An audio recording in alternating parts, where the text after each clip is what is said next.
Hello বন্ধুরা, আজকে চলে এলাম বৃষ্টির দিনে একদম মুখরোচক টেস্টি টেস্টি চাল ভাজা নিয়ে। সুন্দর সন্ধ্যার সময় জমে যাবে। একদম দোকানের মতন দেখতে পাচ্ছেন, একদম দোকানের মতন চালমুড়ি ভাজা। তো এটাকে ভাজার জন্য আমার কিছু টিপস আপনাদেরকে ফলো করতে হবে।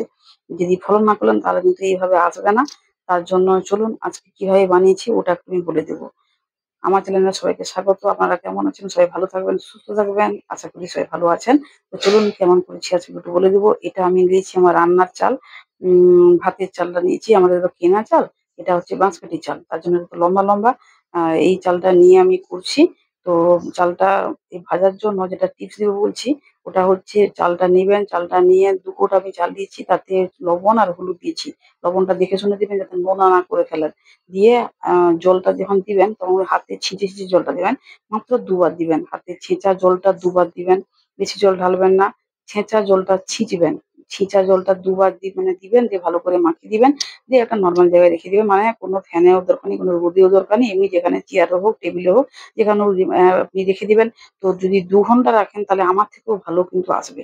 আমি তো ৮ ঘন্টার মধ্যে করেছি। ২ ঘন্টা হলে কি হবে, এর থেকে ভালো ফুলবে বা আরো আরো মানে ইয়ে হয়ে যাবে, সোজা, সোজা হয়ে আরো একটু ফুলে যাবে, বড়, বড় হয়ে যাবে আরকি। আর আমার তো একটু কুড়মুড়ে হয়ে গেছে কারণ আমি ৮ ঘন্টার মধ্যে করেছি বলে।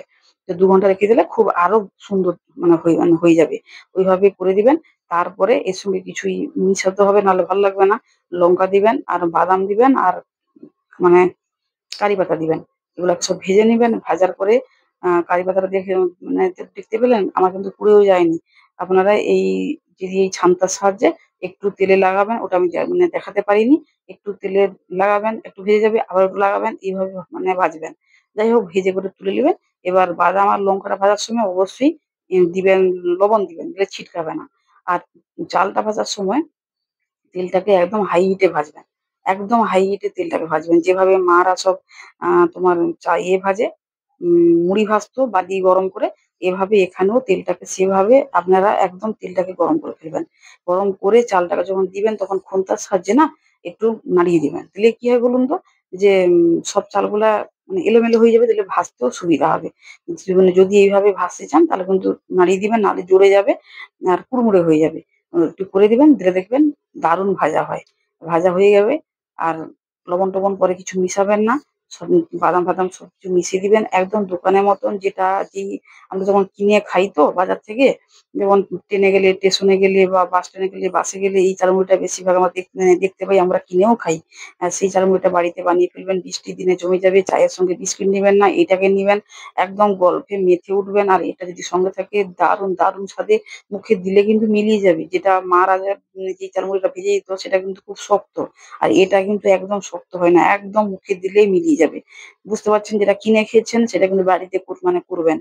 দেখুন কতটা আমার দেখতে ভালো হয়েছে, দেখে বুঝতে পারছেন কতটা দেখতে ভালো হয়েছে, একদম দোকানের মতন। এবার যদি প্যাকেট করা হয় না আরামসে বিক্রি হয়ে যাবে।